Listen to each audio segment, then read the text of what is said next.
What's up, YouTube? Fahrenheit Motorsports here, and today we are going to dive deeper into the Nissan 350z. So the other day I noticed obviously that the vehicle was missing lug nuts. Why? So we're going to take the wheels and tires off. We're going to see if we can figure out why the car was wobbling at slow speeds and even at high speeds on highway. Figure out why it's missing lug nuts, and see if there's any other issues that I can figure out with the suspension geometry, because something's not right there. So we're gonna dive into that, try to get this thing running right, and that'll be it for this video. So let's dive into it and let's get the issue resolved.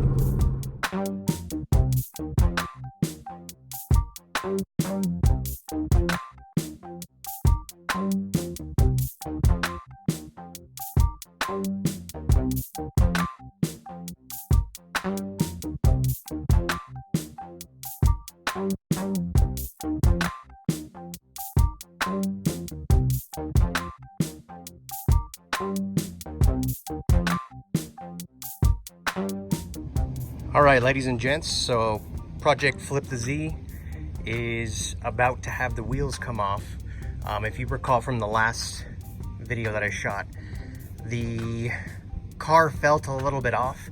When I was driving it at low speeds, you can kind of feel like there was some sort of, I don't know, a tire bulge or something was happening on the left side of the car that I could feel. Underneath slow rotation, you can kind of feel the vehicle. And I'm gonna do it with the camera so you guys can see what I'm talking about. But if the vehicle was driving straight, it would kind of like tilt as if you were running over something.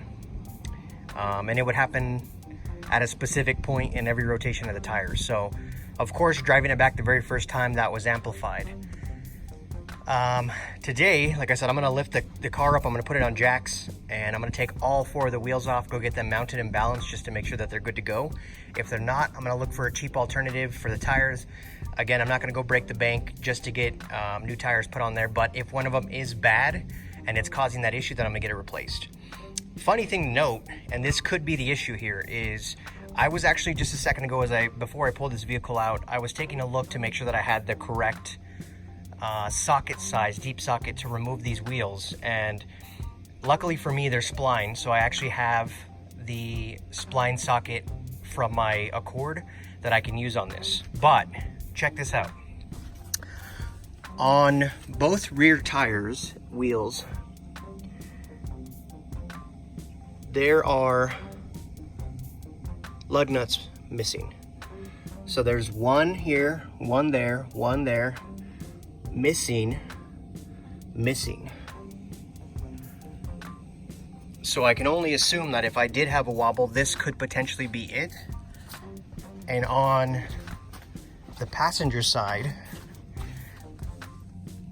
it's kind of the same thing. So I've got 4 lug nuts, one of them's missing. So a random chrome one, a black one, chrome one, a black one, and then missing. So as dangerous as that is, when I glanced at the car for the first time, I did not check those. So of course I'm the idiot that risked my own life, but I'm hoping that that's it. I'm hoping that that's what's causing the issue. I've personally never driven a vehicle without having all lug nuts on it, so I don't know what it feels like. So I'm hoping that's the issue. Either way, I'm gonna take all the lug nuts off. I'm gonna take the wheels off the car. I'm gonna make sure that these wheels fit the hubs properly. If not, I'll have to get some hub-centric rings and obviously some new lug nuts. I'm debating on using these wheels or just picking up a set of used 350z wheels. I can get some locally with tires that are at maybe 80% tread for $250. I'd still need lug nuts regardless. But for resale value, I mean, obviously these look a little bit better. The paint has seen better days, but that's something that I can't touch up with, a spray can. So let's go ahead and get these wheels off and let's see the true extent of the damage. I'm hoping that the actual that the actual stud, plural studs, that don't have lug nuts on them, that there isn't something wrong with them, and then I won't have to replace, you know, obviously that or even the hub. So let's pull it all apart.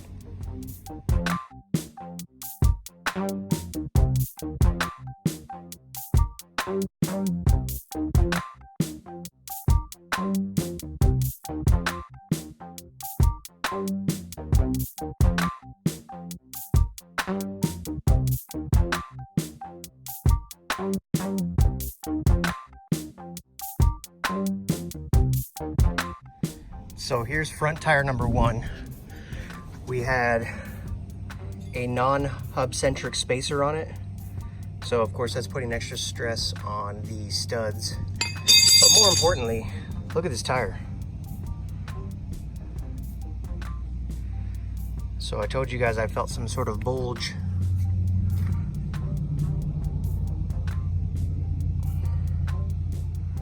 This tire is toast, and I am extremely lucky that this did not blow on the way back. And there's some sort of metallic item in there, some sort of nail or something. So of course this tire's shot.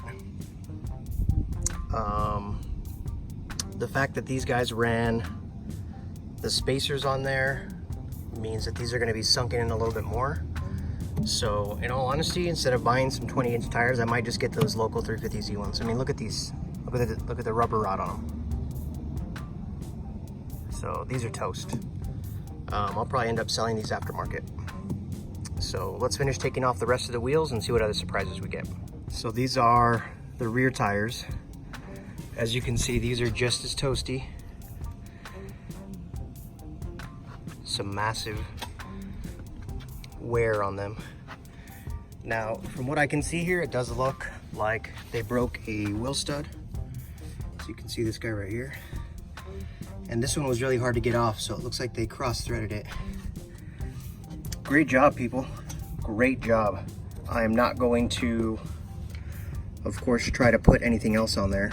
I mean, look, these won't even fit on there. So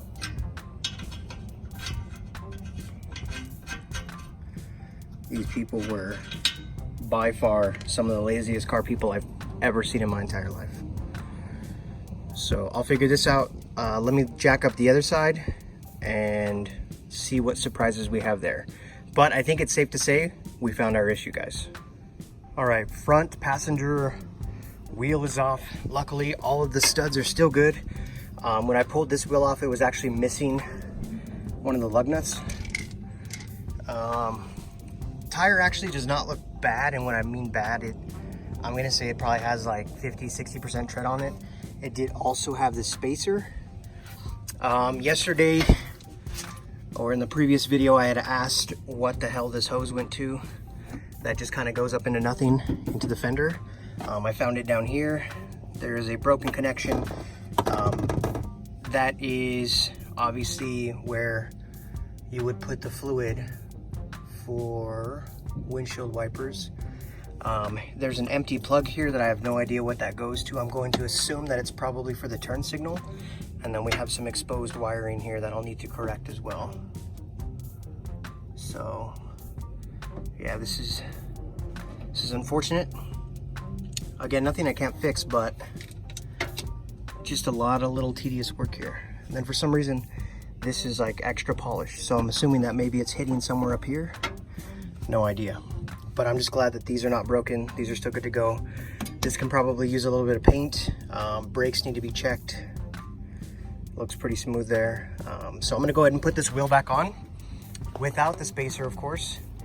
Torque it all down, and then we're gonna get to the rear wheel back there. All right, and the passenger side rear wheel, I actually put it back on, forgot to record it because it was just an easy item to fix. So although it is missing one of the lug nuts, it does have all 5 wheel studs, which is great. It actually looks like 4 of them were replaced, which is a good sign for me because I know that the opposite side needs at least 2 or 3. I'm gonna go ahead and tighten the lug nuts back on. I did put the wheels back on just so that I can move it back and forth in case I need to. But that's it for right now. All right, boys, so this is what I got. I'm about to take the wheel off again. I have new studs. I bought 4 of them. I believe I only need to replace 2, but just in case, so I bought some extra studs. I bought some washers from Home Depot. What I'm gonna do in order to get these in, since I don't have a press, is I'm gonna put the stud in, put the washers on it, and then I'm gonna torque down the lug nut onto it so that it basically presses the stud in. Of course, the hammer to get it out. I've got the tools to do that. Something else that I wanted to do just to kind of test it out is throw in this engine restore. Of course, allegedly it's supposed to restore compression, horsepower, lost engine life, and oil consumption. So if there is any oil consumption going on in this engine, let me just take care of it with this. So this is for 6 cylinders. Right now it's probably could use about 3/4 of a quart the last time I checked it. So I'm just gonna throw this whole bottle in there, and then after I get the new studs on there, we're gonna let the car run for a little while and see what happens. I also talked to a guy about potentially getting the paint defects corrected. I think he quoted me like $1,200, but in all honesty, that's a little too much for a flip car. So you guys are probably gonna be watching me take care of these paint defects as well. So for right now, let's go ahead and throw this in the engine, and then I'm gonna show you guys some bits and clips of this getting done. I don't really want to throw this up on the tripod and film the entire thing, but I'll show you guys the important parts. So let's get to this.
So there's 2 19mm bolts holding on the brake caliper.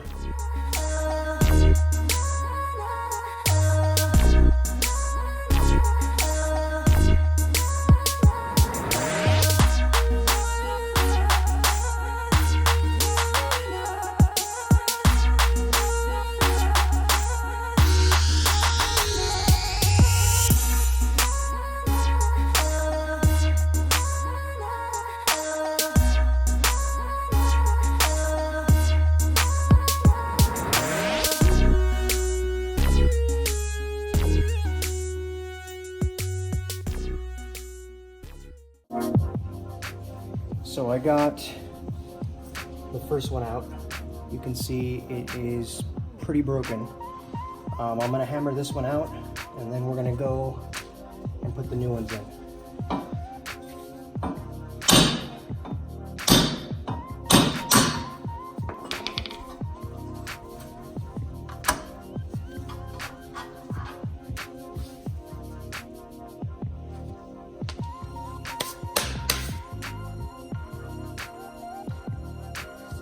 So I had to move the parking brake a little bit up in order to get that back in there. So we're gonna take these new ones out.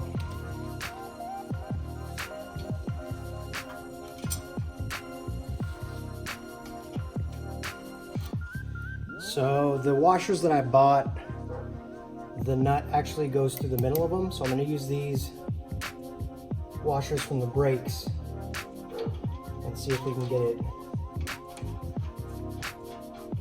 torqued down. just so that we don't over tighten them with the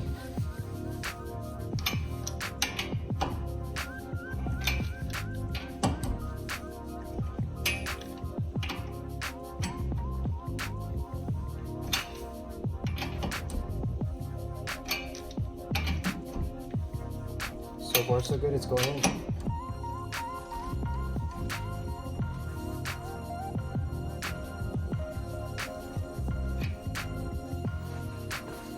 Alright, so it looks like this bolt is, the stud is pretty much in there.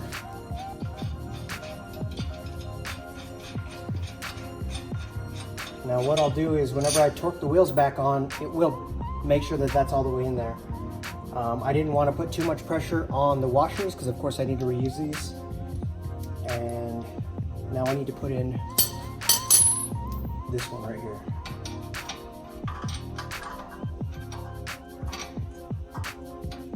So same thing. Let me show you guys what it looks like.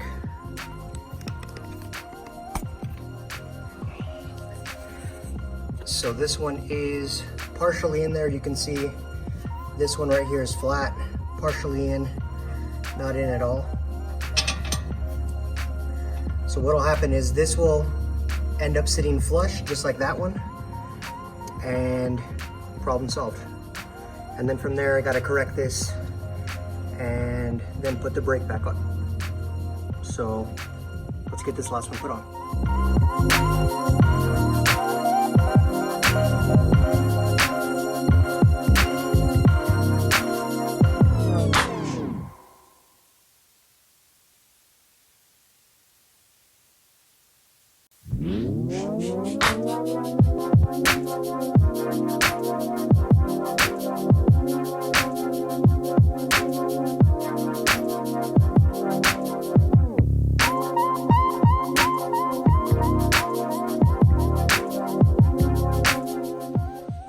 So calipers in place, just putting the bolts back on.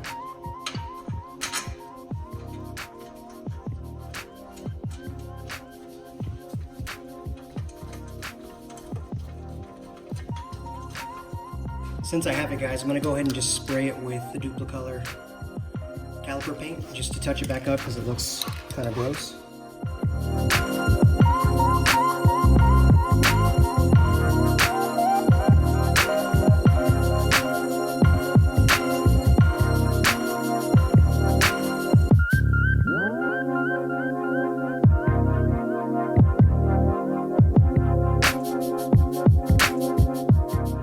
Alright guys, so we're pretty much done on this side. Only thing left to do, of course, is to put the wheel on, torque the wheel studs in place, even though they're already there partly. But I just wanted to show you guys, this is what I took off. So this one was cross-threaded, of course, because that's the way to do it. And then this one was just mangled, eaten by a shark. You can tell obviously the difference here. So now we have fresh ones on there. All of the other ones do work.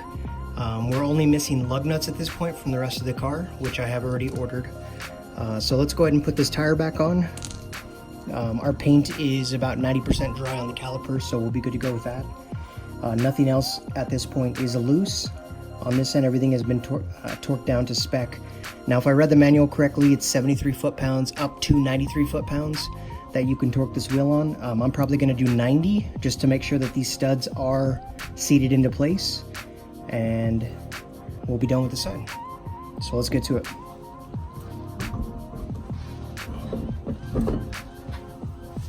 Now, since I only have 3 lug nuts, we're going to do the 2 that need them the most, which are the brand new ones.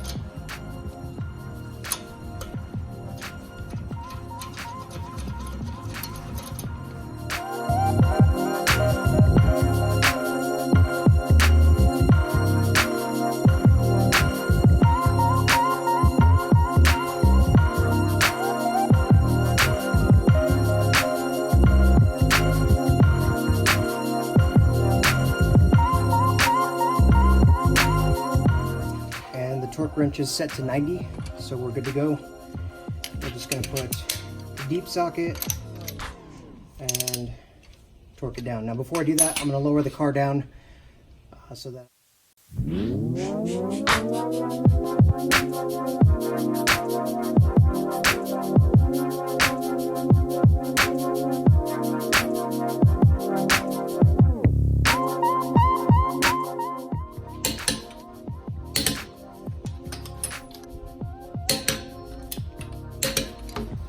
there you have it. We are done with this side of the 350Z. Going forward, I'll be doing some other videos on correcting some of these issues that we have with it, but so far, this was one of the biggest ones besides getting the misfire taken care of. So that's it for today, guys. Once again, this is Fahrenheit Motorsports. Appreciate you guys watching, and as always, y'all stay safe. Until next time. Yeah.